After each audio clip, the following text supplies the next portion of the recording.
DNS या domain name system क्या होता है? देखिए, जो भी आपका वेब ब्राउजर हो, चाहे ओपेरा हो, चाहे गूगल क्रोम हो, चाहे फायरफॉक्स हो, उस पे आप वेबसाइट का नाम कैसे टाइप करते हैं? www.google.com। यानी आपको ये नाम पता है। क्या आपको इसका आईपी पता है? शायद नहीं होगा। कंप्यूटर जो होते हैं, कंप्यूटर या कोई भी डिजिटल डिवाइस, वो केवल और केवल नंबर्स पे काम करते हैं। नंबर्स में हम इतने अच्छे होते नहीं हैं। तो अगर मैं कहूं कि इसकी आईपी 8.8.4.4 है, तो शायद आप कभी तक याद कर रख पाएंगे, कुछ दिनों तक, लेकिन फिर आप google.com टाइप करेंगे।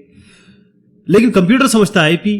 तो नाम को आईपी में चेंज करना, यही डोमेन नेम सिस्टम का काम है। डोमेन नेम सिस्टम यही होता है।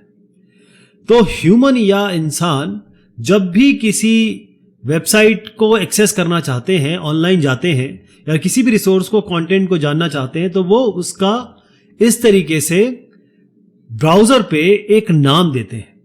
तो ये जो नाम है, इसकी मैपिंग कैसे हो गई?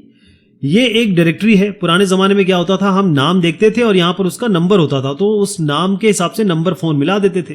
नाम से हम ज्यादा वाबस्ता हैं।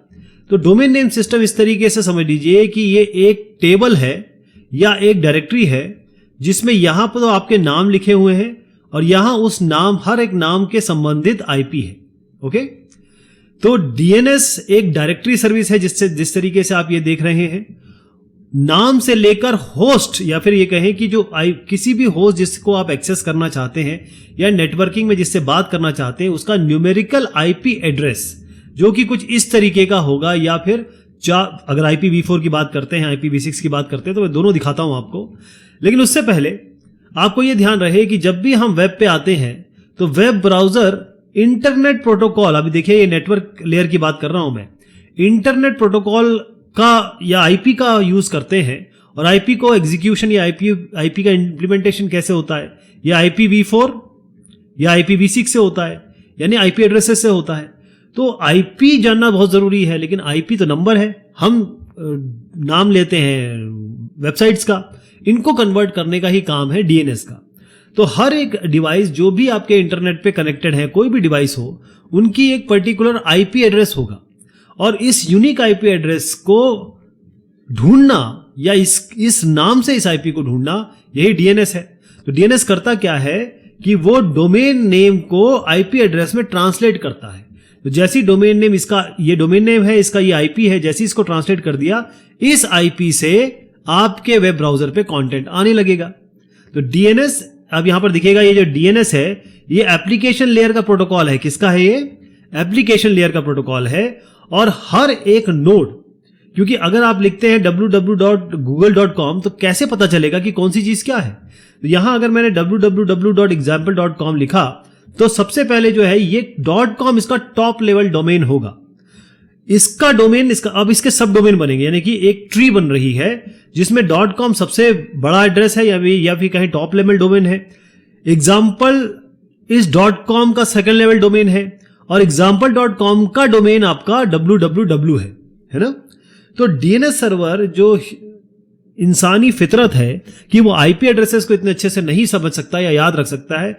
IPv4 को तो एक बार याद भी कर लो, ये देखो आप IPv4 एक बार के लिए याद भी हो जाए, चलिए।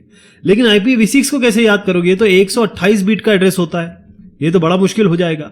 तो इसलिए होता यह है कि 4 सर्वर्स होते हैं इसमें, डोमेन नेम सिस्टम में 4 आपके सर्वर्स हैं। एक डीएनएस रिजॉल्वर होता है, और एक आपका रूट नेम सर्वर होता है, फिर उसके बाद आपका TLD का नेम सर्वर होता है, फिर अथॉरिटेटिव आपका नेम सर्वर होता है।